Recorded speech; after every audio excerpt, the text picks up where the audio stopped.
تو اللہ نے کتے کا بھی لکھا ہے، تم تو انسان ہو. تو رزق لکھا ہوا ہے. مجھے اور آپ کو جو بھی مل رہا ہے وہ اس لکھے سے نہ کم مل رہا ہے نہ زیادہ مل رہا ہے. وہ لکھا مقسوم رزق ہے، اس کے اندر کمی بیشی نہیں ہے. ہاں اگر ہم خیر کے اعمال کریں اس میں برکت ہوگی، وہ مبارک ہو جائے گا، لیکن وہ مقسوم لکھا ملے گا. اب اس کو حاصل کرنا کیسے ہے؟ چاہے حرام طریقے سے اختیار کر لے چاہے حلال طریقے سے اختیار کر لے. میں ایک سادہ مثال دیتا ہوں کہ اہل مجلس کی جانب سے آپ کے لیے کوئی سحری کا انتظام کیا ہوا ہوگا، تو بعد میں وہ آپ کو سحری دینا چاہیں تو ایک آدمی اپنی جگہ پہ وقار سے بیٹھا رہے، تو ظاہر ہے انہوں نے تو جتنے لوگوں کا اندازہ تھا اس کے مطابق انتظام کیا، تو ان کا ذمہ دار آدمی آگے بڑھے گا اور عزت سے اس کے سامنے رکھ دے گا. اور ایک آدمی چھچورا ہو اور وہ آگے بڑھ کر کے وہ اس سے سحری چھین لے تو وہ بھی اس کو بھی مل گئی، لیکن اس کے چھچورے پن سے سب دیکھیں گے کہ یار اگر یہ بیٹھا رہتا تو وہ بیٹھا تھا، اس کے لیے بھی انہوں نے حصہ رکھا تھا اور اس کے لیے بھی تھا، تو یہ صبر نہ کر پایا، اس چھچورے پن کی وجہ سے اس پر ملامت ہوئی. یہ بات ذہن میں رکھیے کہ رب نے میرا اور آپ کا رزق لکھا ہوا ہے. الٹی چھلانے بھی لگائے تو اس سے زیادہ نہیں مل سکتا اور اس سے کم بھی نہیں مل سکتا. اب ہمارا اختیار ہے کہ ہم اس کے لیے چھچورا پن اختیار کریں، یعنی حرام طریقہ اختیار کر لیں، چاہے اس کے لیے حلال ذرائع اختیار کر کے اللہ سے توفیق مانگے تو ملے گا اتنا ہی جتنا ہمارے رب نے لکھا ہوا ہے. تو جو ثواب ہے اور جو عقاب ہے، گناہ ہے اور جو اس کے اوپر اجر ہے، وہ ہمارے اس عمل کی وجہ سے ہے. تو اللہ جل شانہ اس کو حیات طیبہ عطا کرتا ہے، اس کا ذہن ایسے بن جاتا ہے کہ حرام کی طرف اس کی نظر ہی نہیں اٹھتی، وہ ہمیشہ حلال ذریعے سے اختیار کرتا ہے. یہ ہے جو ہے وہ حیات طیبہ کا مفہوم امام قرطبی نے بیان کیا ہے. لیکن اللہ تعالیٰ جل شانہ یہ اگر توفیق دے دے، دل کے اندر یہ استقامت عطا کر دے تو پھر ہی ممکن ہوتا ہے. ورنہ ہم نے دیکھا ہے کہ یہ محبت ہی ایسی ہے دولت کی کہ اس کے لیے اکثر لوگ حلال اور حرام کی تمیز اٹھا دیتے ہیں، ختم کر دیتے ہیں. اور جب رزق پاک نہیں رہتا تو کچھ بھی پلے نہیں رہتا. یہ بات ذہن میں رکھیے گا. بلکہ حضور علیہ السلام نے اس شخص کا ذکر کیا جو لمبا سفر کاٹ کے مکہ المکرمہ میں پہنچے اور کعبۃ اللہ کے سامنے کھڑا ہوئے، یمد یدیہ، اور اس نے ہاتھ یوں لمبے کیے ہوئے، ایسے لمبے ہاتھ کر کے دعا مانگ رہے. وَمَطْعَمُهُ حَرَامٌ وَمَلْبَسُهُ حَرَامٌ وَمَشْرَبُهُ حَرَامٌ وَغُذِّيَ بِالْحَرَامِ فَأَنَّىٰ يُسْتَجَابُ لِذَلِكَ. لیکن اس نے جو کھایا ہے وہ حرام ہے، جو پیا ہے وہ حرام ہے، جو لباس پہنا ہے اس کے تار و پود حرام کے ہیں، اور ہاتھ لمبے کر کر کے دعائیں مانگ رہا ہے. اللہ کے محبوب فرماتے ہیں مجھے بتاؤ فَأَنَّىٰ يُسْتَجَابُ لِذَلِكَ، اس کی دعا کیسے قبول ہو جبکہ اس کا بدن حرام رزق سے پلا ہوا ہے. اس نے جو لباس پہنا ہوا ہے، جو حرام کے دو کپڑے پہنے ہوئے ہیں، وہ حرام سے ہے. اب رو رہا ہے ہاتھوں کو لمبا لمبا کر کے، یمد یدیہ، لمبے لمبے ہاتھ کر کے کہہ رہا ہے یا رب یا رب، لیکن وَمَطْعَمُهُ حَرَامٌ وَمَشْرَبُهُ حَرَامٌ وَمَلْبَسُهُ حَرَامٌ وَغُذِّيَ بِالْحَرَامِ. تو پھر بلکہ علماء نے یہ لکھا کہ اگر رزق پاک نہیں رہتا تو اپنی دعائیں تو قبول نہیں ہوتی، نیک لوگوں کی دعاؤں سے حصہ بھی نکال دیا جاتا ہے. جب اللہ کے نیک بندے پوری امت کے لیے دعا مانگتے ہیں تو امت میں یہ بھی شامل ہے، لیکن رزق ناپاک ہونے کی وجہ سے ان کی دعا کا جو اس کے لیے حصہ تھا نکال دیا گیا، ان کی دعا اس کے حق میں قبول نہیں ہوتی. تو حلال جو ہے وہ حیات طیبہ کا امام قرطبی نے دوسرا مفہوم بیان فرمایا کہ رزق حلال اللہ اس بندے کو نصیب فرماتا ہے. اللہ اکبر. تو اس کا ایک معنی، ایک مفہوم یہ بھی بیان فرمایا گیا کہ صبر کی توفیق، اور ایک مفہوم یہ بھی بیان فرمایا گیا استقامت علی الدین، دین کا پر استقامت اور دین پر چلنے کی توفیقات کا نصیب ہونا. بعض لوگوں کو توفیق خیر کی نصیب نہیں ہوتی اور وہ نیکی کا کام کرنا چاہیں بھی تو نہیں کر پاتے، اسماء بھی نہیں اس طرح کے. چونکہ یہ جو ہمیں اچھائی کی، نیکی کی توفیق ملتی ہے یہ بھی اس کے کرم سے ملتی ہے. میری توفیق بھی تیرے کرم کا صدقہ، یہ قدم اٹھتے نہیں اٹھائے جاتے. تو بعض لوگ جو ہے وہ کوشش بھی کر رہے ہوتے ہیں لیکن ان کی توفیقات ساتھ نہیں دے رہی ہوتی، اور پھر وہ دوبارہ پلٹ کے، میں نے بہت لوگوں کو دیکھا ہے کہ وہ ارادہ کرتے ہیں نہیں ہم اس طرح چلیں گے. ان کا دماغ یہ کہہ رہا ہوتا ہے کہ میں غلط چل رہا ہوں، مجھے صحیح چلنا چاہیے اور میں یوں چلوں گا. ارادہ بھی کرتے ہیں لیکن پھر پلٹ کے وہاں آ جاتے ہیں. تو اس کا کیا مطلب ہوا کہ توفیقات عزدی ان کے شامل حال نہیں ہے. ان سے برائی کے اسباب ان کے لیے کھلتے ہیں، نیکی کے، اچھائی کے، خیر کے اسباب ان کے لیے نہیں کھلتے۔ لیکن حیات طیبہ کا مفہوم یہ ہے جب کوئی بندہ اچھے اعمال کے ذریعے ایمان کی شرط کے ساتھ رب کو راضی کرنے میں لگ جائے تو اس کا پھر حیات طیبہ کا دنیا کے اوپر مفہوم یہ ہے کہ اللہ اس کے لیے نیکی کو مقسوم کر دیتا ہے، اس کے قدم ہی اچھائی کی طرف اٹھتے ہیں، برائی کی طرف وہ جاتا ہی نہیں ہے، اور یہ اس کے لیے خیر کا راستہ ہوتا ہے۔ میں اور آپ دیکھیں یہ حیات طیبہ جو اولیاء کی زندگی ہیں، یہ اللہ ہمیں بھی عطا کر سکتا ہے اگر ہماری طلب سچی ہو۔ جتنی محنت ہم دولت دنیا کے لیے کرتے ہیں اور جتنے گھنٹے اس کے لیے کام کرتے ہیں، جتنی دماغ سوزی ہم اس کے لیے کرتے ہیں، کیا ہم اس سے آدھی محنت بھی دین کے اصول کے لیے کی؟ اگر ہم نے اتنی محنت کی اور ہمیں نہیں ملا تو پھر ہمیں شکوہ ہونا چاہیے، ہم نے تو محنت ہی نہیں کی۔ ہم کہتے ہیں یہ دین ویسے ہی مفت میں ہمارے ہاتھ آ جائے، کوئی محنت کوئی مشقت نہ اٹھانی پڑے، جبکہ اصول زر کے لیے، اصول عزت کے لیے، دنیاوی مناسب کے لیے ہم کتنے پاپڑ بیلتے ہیں اور کیا کچھ نہیں کرتے۔ تو میں اور آپ دیکھیں کہ ہم نے اپنے آپ کو اچھائی کی راہوں میں ڈالنے کے لیے کیا عملی جد و جہد اور کوشش کی۔ اگر ہم نے کوشش کی تو میرا رب اس کوشش کے بدلے میں اگر سچی کوشش ہو تو ضائع نہیں ہونے دیتا۔ والذین جاہدوا فینا لنہدینہم سبلنا، وہ لوگ جو اللہ کی راہ میں کوشش کرتے ہیں، اللہ فرماتا ہے میں ان کے لیے راستہ نہیں، راستے کھول دیتا ہوں، ایک راہ نہیں بلکہ سبلنا، ان کے لیے کئی راستے کھول دیتا ہوں، اور پھر ان کے لیے در کشادہ ہوتے چلے جاتے ہیں اور خیر کے دروازے کھلتے چلے جاتے ہیں۔ تو کسی کے لیے توفیقات الہیہ کا حاصل نہ ہونا اور خیر کے دروازوں کا نہ کھلنا اور شر کے دروازے ہی ان کے لیے کھلتے رہنا، تو یہ کسی شخص پر اللہ کا قہر و غضب ہے اور اللہ کی ناراضگی کی دلیل ہے۔ اس کو جو ہے وہ سارے کام کاج چھوڑ کے سچی توبہ کرنی چاہیے تاکہ اس کے لیے خیر کے در کشاتا ہوں، اچھائی کے در کشاتا ہوں۔ یہ دنیا، یہ زندگی، یہ کائنات جس میں ہم رہ رہے ہیں، یہ ہمارا مقصود نہیں ہے، یہ بات ذہن میں رکھیے گا۔ اللہ تعالیٰ جل شانہ نے مقصود اپنی رضا کو ہمارا بنایا ہے، اور ہم یہاں دنیا میں آئے ہی اسی لیے۔ یہ دنیا بوائی کا موسم ہے، آخرت کٹائی کا موسم ہے۔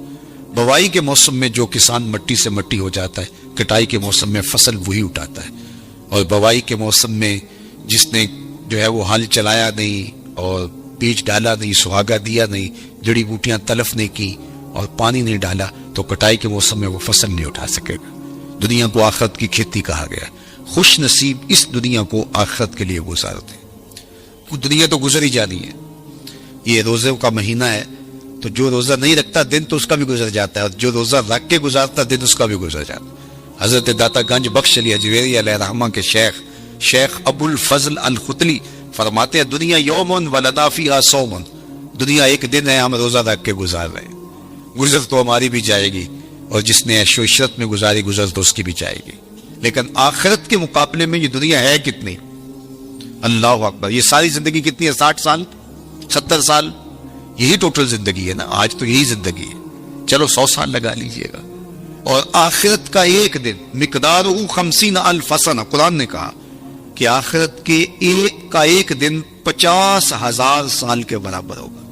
50 سال کے برابر نہیں، 100 سال کے برابر نہیں، 50,000 سال کے برابر ایک دن، اور یہ ساری زندگی 60 سال کی، اور اس میں بھی 8 گھنٹے روز سوئے تو تیسرا حصہ تو سو کے گزار دیا، تو اگر 60 سال زندگی ہے 20 سال تو گزر گئے، 20 سال سو کے گزارے، باقی 40 سال ہے، اس میں کوئی بچپن کی مدہوشیاں، کوئی بڑھاپے کے دھکے، روزانہ 1 گھنٹہ بھی واش روم میں گزارے 2 سال تو یہ بھی نکلتے ہیں۔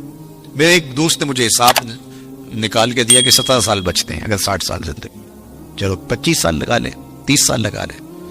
وہ قصاب کہتے ہیں یہ جو آپ کو جانور دے رہے ہیں نا، قربانی کے دن آ رہے ہیں آگے، تو وہ کہتے ہیں یہ جو آپ کو بیل دے رہے ہیں یہ ویسے 5 من کا ہے، لیکن صافی گوشت 3 من نکلے گا، 2 من انتڑیوں میں چلا جائے گا، وہ سر اور پاؤں میں چلا جائے گا، باقی صافی گوشت جو ہے وہ 3 من ہے۔ زندگی یوں تو 60 سال کی ہے، لیکن صافی زندگی 30 سال کی، 25 سال کی، 20 سال کی، یہ ہے زندگی، اور وہ بھی ٹینشنوں سے بھری ہوئی، شریکوں نے مار دیا، کوئی چھوڑا ہی نہیں ہے، پریشانیاں، دکھ، خزیاں، ٹینشنیں ہر وقت باکم باک، چلو تخت پہ بیٹھ کے بھی گزاری، تو 60 سال زندگی میں سے 30 سال گزارے، صرف 30 سال یہی احتیاط سے گزارنے تھے، یہ نہ گزار سکا، اور وہ زندگی اس کا پہلا دن مقدار 50,000 سنہ، 50,000 سال کے برابر ایک دن.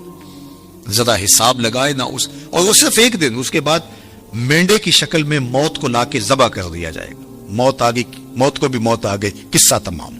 جہنم میں ہے تو پھنس گیا، مر بھی نہیں سکتا. اب تو مرنے سے بھی رہا نا. دنیا میں تو لوگ خودکشی کر لیتے ہیں، لوگ کیا کچھ نہیں کرتے. اب تو گھبرا کے یہ کہتے ہیں کہ مر جائیں گے. مر کے بھی چین نہ پایا تو کدھر جائیں گے. تو وہاں پھر موت بھی نہیں ہے. اور جن کو جنت کی راحت نصیب ہو گئی، پھر جو ہے ان کے لیے ابدی اور سرمدی زندگی، نہ ختم ہونے والی زندگی. تو ذرا دیکھیے یہ زندگی کیا ہے، صحرا میں پڑے ہوئے ایک ذرے کے برابر بھی نہیں ہے. اور وہ زندگی نہ ختم ہونے والی، نقطہ انجام ہی نہیں. یہ زندگی اچھی گزرنی چاہیے. میں نہیں کہتا کہ یہ زندگی اچھی نہ گزرے، لیکن فرض کرو اگر اچھی نہ بھی گزری تو گزر ہی جائے گی نا. میر تقی میر نے کہا تھا، وہ ریشم و کم خواب پہ سرمست ہے تو کیا ہوا، رات اس کی بھی کٹ گئی جو کہ اور تھا. برہنہ بدن تھا، سردیوں کی رات تھی، زخم لگے تھے بدن پہ، بخار نے جو ہے وہ بےتاب کر رکھا تھا، اور کوئی باہر ریت کے اوپر پھینک گیا. تو کتنی لمبی رات ہوگی اس بیمار کے لیے جس کا کوئی تیماردار بھی نہیں ہے. ریت پہ کوئی پھینک گیا، بدن پر زخم ہے، چوہ ہے بخار سے، سردیوں کی لمبی رات ہے. سحر لانا کوئی آسان ہے؟ اللہ اکبر. جوئے شیر لانا، وہ جو غالب نے کہا تھا، وہ جوئے شیر لانے کے مترادف ہے.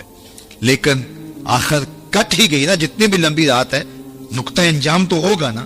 لیکن وہ رات پڑ گئی تو اس کا نقطہ انجام نہیں ہے، وہ ختم ہی نہیں ہوگی. چونکہ موت کو بھی موت آ گئی، تو اس سے بڑا احمق کوئی نہیں جو اپنی آخرت کو برباد کرتا ہے. یہ دنیا سوارے، اچھی دنیا زندگی گزارے، اللہ کی دی ہوئی نعمتوں سے بھرپور تلذذ حاصل کرے، لیکن آخرت کے سودے پر نہیں، آخرت کی قیمت پر نہیں.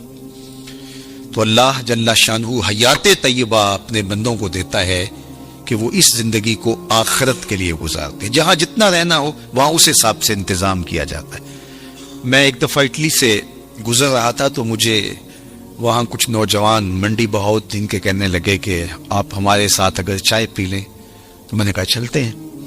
تو ان کے ہاں چائے پینے گیا تو وہ چھوٹا سا گھر تھا ان کا، اور جس میں کوئی تقریباً 20-25 نوجوان رہ رہے تھے. وہ جو ہے وہ انہوں نے چارپائیاں جوڑ کے یوں رکھی ہوئی تھیں اور اپنا کھانا بھی پکاتے تھے. تو میں حیرت زدہ ہوا اور میں نے کہا کہ آپ 20-25 سے چھوٹے سے گھر میں رہ رہے ہیں تو کوئی بڑا گھر لے لیں. تو وہ مجھے ہنس کے کہنے لگے حضرت ہم یہاں کمائی کرنے آئے ہیں، عیش نہیں کرنے آئے. تو آپ اگر آئے نا ہمارے علاقے منڈی بہت دن میں تو ہمارے 6 کنال کے بنگلے بن رہے. تو میں نے کہا یہی تو میں سمجھانے آیا ہوں کہ جہاں جتنا رہنا ہو وہاں اتنا انتظام کیا جاتا ہے. تو دنیا میں جتنا رہنا ہے ہم اتنا انتظام کریں. اصل ہماری منزل آخرت ہے، ہم وہاں پلٹ کے جانا ہے، وہاں ہمارے لیے تیاری ہو رہی ہو. یہ جہاں بھی اچھا، وہ جہاں بھی اچھا، لیکن اس دنیا کو اس آخرت کی قیمت پہ نہیں گزارنا. یہی ولایت ہے، یہی اللہ کے ولی کرتے ہیں. وہ اس دنیا کی زندگی کو آخرت کے لیے گزارتے ہیں. تو پھر یہ زندگی بھی خوشحال. جب یہاں ہم جاتے ہیں 4 دن کے لیے، 5 دن کے لیے، تو جو ہے وہ خوش جاتے ہیں، خوش آ جاتے ہیں. نہ وہاں ان کے ملک کو چھوڑ کے آنے میں دکھ ہوتا ہے، نہ کوئی پریشانی ہوتی ہے. اس لیے کہ ہم آئے ہیں 4 دن پھرنے کے لیے، سیر کرنے کے لیے، واپس چلے گئے. لیکن اگر ڈیرا جما لے تو پھر چھوڑنا بھی کتنا مشکل ہے. تو اللہ والوں کو دنیا چھوڑنا بھی اوکھی نہیں ہوتی، اس لیے کہ انہوں نے دل ہی نہیں لگایا ہوتا. بلال حبشی رضی اللہ تعالیٰ عنہ کا جب آخری وقت آیا، سانس ٹوٹنے لگی تو زوجہ سرانے بیٹھی تھی. تو اس نے کہا واہ حزن ہو، ہائے افسوس، میرا شوہر مجھ سے جدا ہو رہا ہے. تو بلال حبشی رضی اللہ تعالیٰ عنہ کی بھی سانسیں باقی تھی.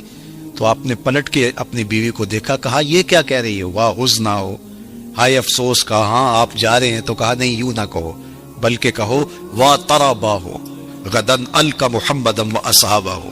کہا مبارک ہو، میں تو اپنے آقا سے ملنے جا رہا ہوں.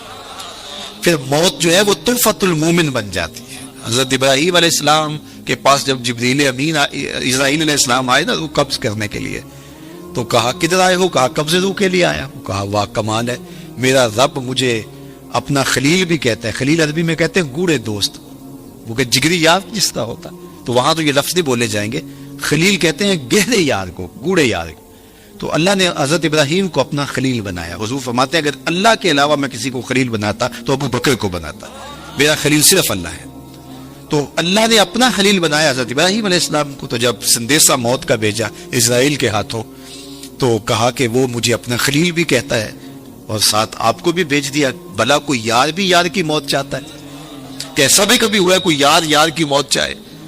تو کہا میں تو حکم کا پابند ہوں, حکم لے کے آ گیا اللہ کا, تو میں پھر چلا جاتا ہوں, جا کے پوچھتا ہوں کہ تیرا بندہ یہ کہہ رہا ہے. تو بارگاہ عزتی میں حاضر ہوئے کہ مالک تیرے خلیل نے یہ کہا ہے, کوئی یار بھی یار کی موت چاہتا.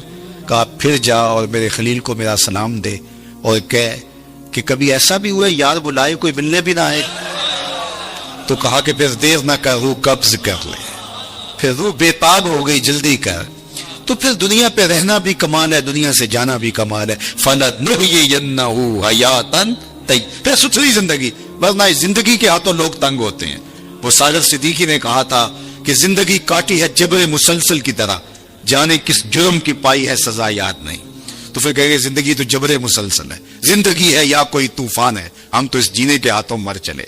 پھر زندگی طوفان بن جائے گی, زندگی عذاب بن جائے گی, لیکن اس کے ہو جاؤ زندگی بھی اچھی آخرت بھی اچھی, یہ جہاں بھی اچھا وہ جہاں بھی اچھا. ربنا آتنا فی الدنیا حسنۃ وفی الآخرۃ حسنۃ.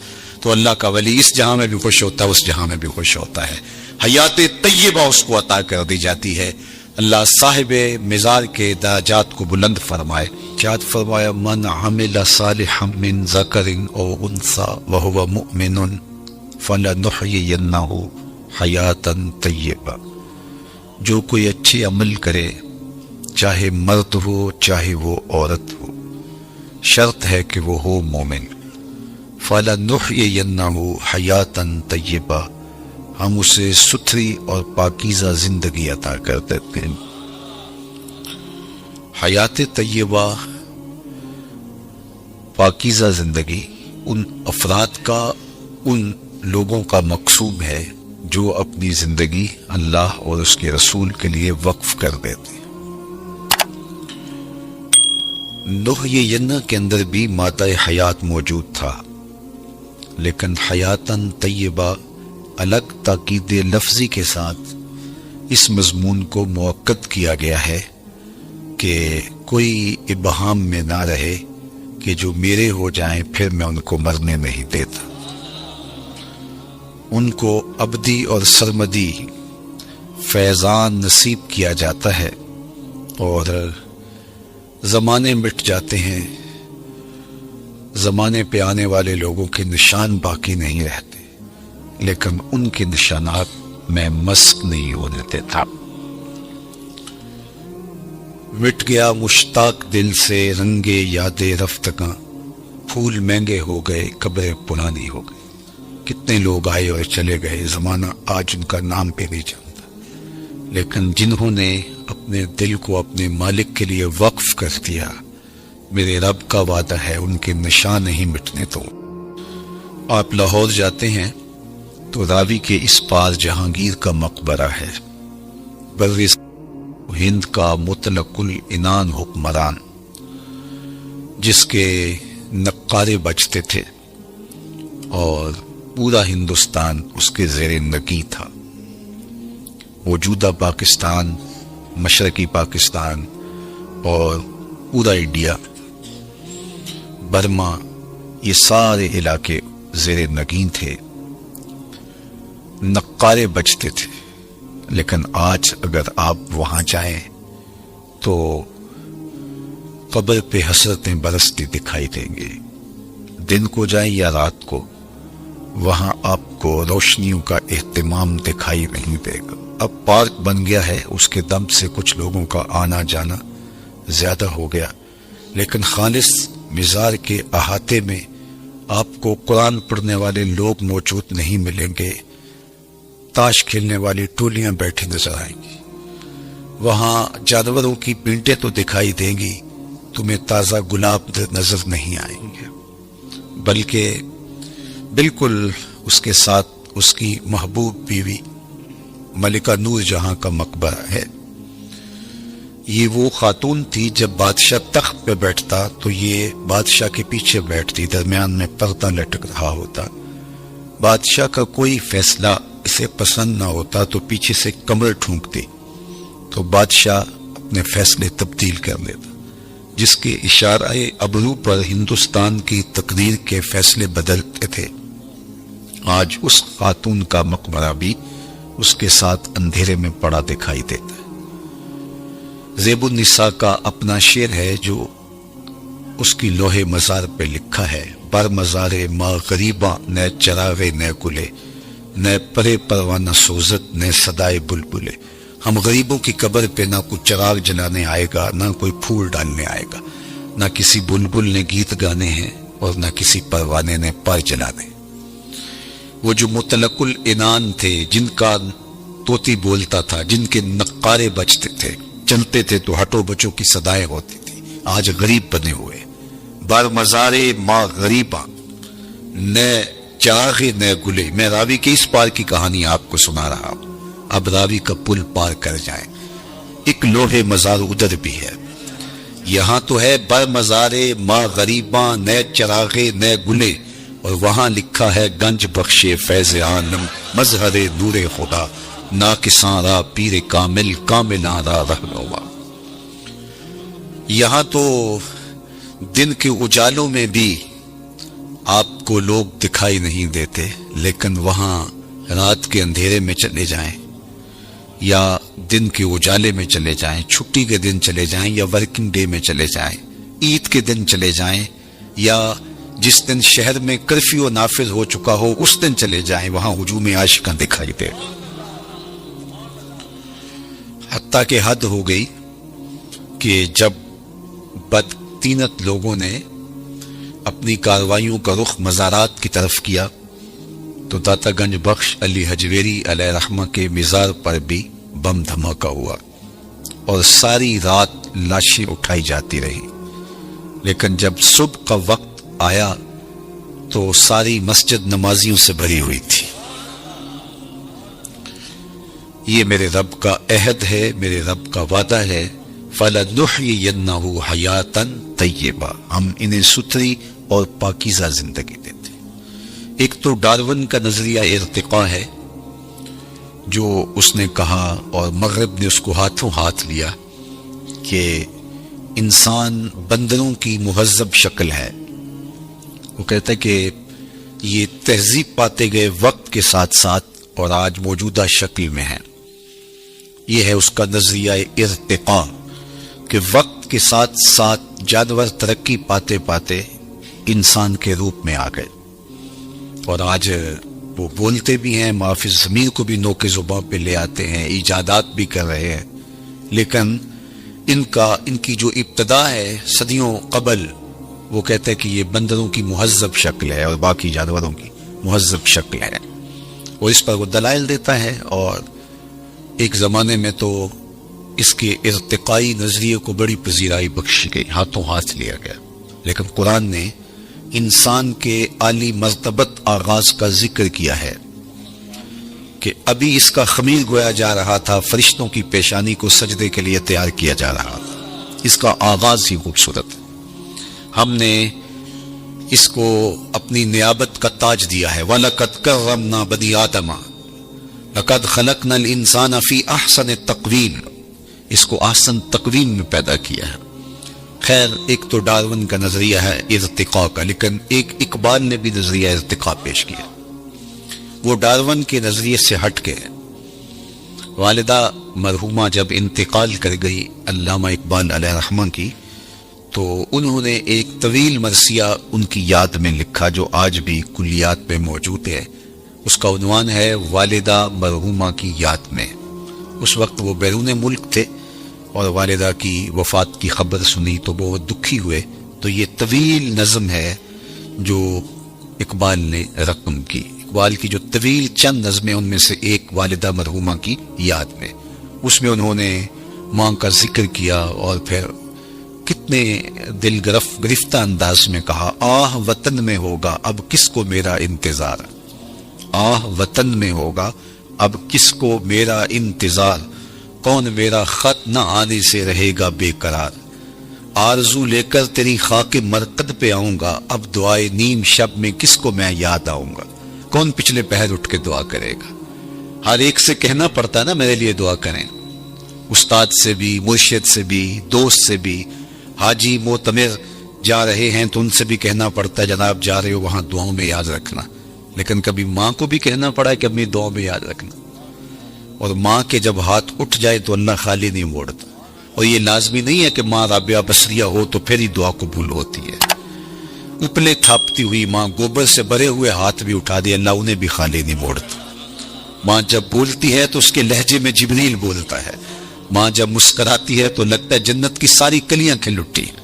اللہ نے اس کے لہجے میں وہ درد، وہ درک، وہ محبت، وہ پیار رکھ دیا ہے. اللہ اکبر. عالی نصب ہوٹلوں میں کھانا کھانے میں وہ سرور کہاں جو چولہے پر بیٹھ کے ماں کے ہاتھوں سے پکی ہوئی چپاتیاں کھانے میں ملتا ہے. عالی جناب حضرت صاحب کیا کیا القاب دیے جاتے ہیں، لیکن ان لفظوں میں وہ لطف کہاں جو ماں کی زبان سے اوئے ببلو اور اوئے مٹھو میں رکھا ہوا ہے. اللہ اکبر. اونچی مسندوں پر بیٹھنے وہ مزہ کیا جو ماں کے قدموں میں بیٹھنے میں نصیب ہوتا ہے. تو اقبال نے وہ طویل نظم لکھی اور اس نظم کے اندر ہی اقبال نے نظریہ ارتقاء کو بیان کیا. یہ مضمون لمبا ہو جائے گا اگر میں اس کو تفصیل سے عرض کروں. تو اس میں اقبال نے جو ایک تو ڈارون کا نظریہ ہے ارتقاء کا کہ یہ مہذب شکل ہے بندروں کی اور دیگر جانوروں کی، لیکن اقبال نے جو نظریہ ارتقاء پیش کیا ہے وہ یہ ہے کہ ہر شے کی فطرت میں نمو کا جذبہ ہے، بڑھنے کا، آگے بڑھنے کا جذبہ ہے، اور وہ جذبہ ہی اس کی زندگی میں تحرک پیدا کیے رکھتا ہے. آگے بڑھنے کا جذبہ نہ ہو تو زندگی میں جمود طاری ہو جائے. کاروبار والے بھی آگے بڑھنا چاہتے ہیں، دین والے بھی آگے بڑھنا چاہتے ہیں. تو یہ انسانی زندگی کے اندر ایک جذبہ ہے نشو و نما کا، اور یہ ہر شے کے اندر اقبال کہتے ہیں. اور اس کی مثال وہ دیتے ہیں کہ ایک بیج کو آپ زمین کو پھاڑ کر اس کے اندر ڈالتے ہیں تو بیج اس حالت پہ مطمئن نہیں رہتا. جب اس کو نمی اور حرارت ملتی ہے تو وہ زمین کا کلیجہ چیر کر کے ایک تومپل کی شکل میں باہر آتا ہے. تو وہ پہلی صورت سے بہتر صورت ہے اس کی. یہ نشو و نما کا جذبہ تھا جس نے اس کو زمین سے باہر آنے کے لیے مجبور کیا. پھر اس کے بعد اس پہ بھی مطمئن نہیں ہوتا. کومپل سے شاخ بنتی ہے، شاخ سے تنا بنتا ہے، پھر پتے نکلتے ہیں، اس پہ بھی اطمینان نہیں. پتوں پر پھر کلیاں آتی ہیں، اس پہ بھی اطمینان نہیں. کلیوں سے پھول بنتے ہیں، اس پہ بھی اطمینان نہیں. نشو و نما کا جذبہ آگے بڑھنے کا. پھولوں سے پھر پھل بنتے ہیں. یہ اس درخت کا نقطۂ کمال ہے. اب جب اس نشو و نما کا جذبہ اس کی فطرت میں موجود ہے اور آگے وہ بڑھ نہیں سکتا، پھل سے آگے کدھر جائے، تو وہ پھل پک کے دوبارہ پھر بیج بنتا ہے اور پھر دوبارہ تہے مزار آتا ہے، دوبارہ پھر جو ہے وہ زمین میں آتا ہے، اور زمین میں آ کے پہلے ایک تھا اب وہ باغ کی شکل میں نمودار ہوتا. تو یہ فطرت ہے. ہر شے اقبال نے مثال جو ہے وہ درخت سے دی. فطرت ہستی شہید آرزو رہتی نہ ہو. اگر آپ کی توجہ ہو، فطرت ہستی شہید آرزو رہتی نہ ہو، خوب تر پیکر کی اس کو جستجو رہتی نہ ہو. موت کو سمجھا ہے غافل اختتام زندگی، یہ ہے شام زندگی صبح توام زندگی. اور یہی ہے فَلَنُحْيِيَنَّهُ حَيَاتًا طیبہ. کہا جو میرے ہوتے ہیں پھر میں ان کو مٹنے نہیں دیتا، ان کو ایسی زندگی دیتا ہوں کہ جو قابل رشک ہوتی ہے. زمین پر چلنے والے بھی وہ اعزاز نہیں رکھتے جو قبروں کے اندر موجود رہنے والے اعزاز پاتے. اللہ اکبر. تو جو ان سے وابستہ ہو جائے، اللہ اس کی رسول سے وابستہ ہو جائے، ان کو پھر وہ مٹنے نہیں دیتا. وزن دنیا کے اوپر شہنشاہوں کے نام مٹ گئے. میں آپ سے پوچھوں جس زمانے میں میرے حضور تشریف لائے تھے اس زمانے کے خاقان کا نام کیا تھا؟ تو شاید آپ معذرت کر لیں کہ ہمارا تاریخ کا مطالعہ تو ضرور ہے، لیکن اتنی گہرائی کہ ہم نام تک یاد رکھیں یہ نہیں ہم بتا سکتے. چلو میں پوچھتا ہوں اس دور کے کیسر کا نام کیا تھا؟ اس دور کی سپر طاقت تھی رومن امپائر. اس دور کی سپر طاقت تھی اور اس کا حکمران. تو کہا کہ نہیں جناب ہم اس دور کے کیسر کا نام نہیں جانتے، اس دور کے خاقان کا نام نہیں جانتے. چلو میں نے پوچھ لیا اچھا اس دور کے کسرا کا نام کیا تھا؟ دوسری سپر طاقت کسرا عراق تھی، اس کے شہنشاہ کا نام کیا تھا؟ تو آپ نے اس پہ بھی معذرت خواہانہ رویہ اختیار کیا اور آپ کے چہرے بتا رہے ہیں کہ جناب ہم نہیں جانتے. جس دور میں میرے حضور آئے اس دور کی 2 سپر طاقتوں کے حکمرانوں کے نام میں اور آپ نہیں جانتے. بہت کم لوگ ہیں. کیسر روم کا نام، کسرا ایران کا نام، خاقان کا نام اور اس دور کے بڑے بڑے لوگوں کا نام. آپ نے کہا جناب ہم نہیں جانتے. اچھا میں نے پوچھا اس مجلس میں ڈھونڈ کے جو سب سے کم عمر کا بچہ تھا کہ میرے حضور کے مؤذن کا نام کیا تھا؟ تو اس نے سر اٹھا کے کہا بلال حبشی. تو یار سلطنت روم کے شہنشاہ کا نام تو زمانے کو یاد نہیں ہے، کیسر روم کا نام اور کسرا ایران کا نام تو زمانے کو یاد نہیں ہے، لیکن میرے حضور کے مؤذن کا نام آج بھی زمانے کو یاد ہے. اللہ اکبر. میں ساری دنیا تو نہیں گھوما لیکن آدھی کے قریب تو دنیا میں نے دیکھی ہے. جس ملک میں بھی گیا ہوں بلال حبشی کے نام کی مسجد ضرور دیکھی ہے. اقبال یہ کس کے عشق کا فیض عام ہے، اقبال کا لہجہ دیکھیے. اقبال یہ کس کے عشق کا فیض عام ہے، رومی فنا ہوا حبشی کو دوام ہے. کہ رومی شہنشاہ کا تو نام بھی زمانہ نہیں جانتا، لیکن بلال حبشی کا نام آج بھی دلوں کی تختیوں کے اوپر لکھا ہوا ہے. اللہ اکبر. ہمارے بزرگ فرماتے تھے کہ رنگ کالا تھا لیکن تھا کرموں والا، ہونٹ موٹے تھے، اللہ اکبر، ناک چپٹی تھی، لیکن نسبت رسول کی وجہ سے عزت کا وہ مقام ملا کہ آج بھی دل میں بلال حبشی کا نام آتے عشق جاگ اٹھتا ہے. وہ محبت، وہ پیار، وہ الفت اللہ جل شانہ نے حضور کے ساتھ ان کو جو نصیب کی تھی، اور اس کا صلہ کہ آج بھی ان کا نام ذکر ہے. تو کہا جو میرے ہو جائیں پھر میں ان کو مرنے نہیں دیتا، ورنہ دنیا کے اوپر تو سارے مرنے کے لیے آئے ہیں. شہنشاہ کج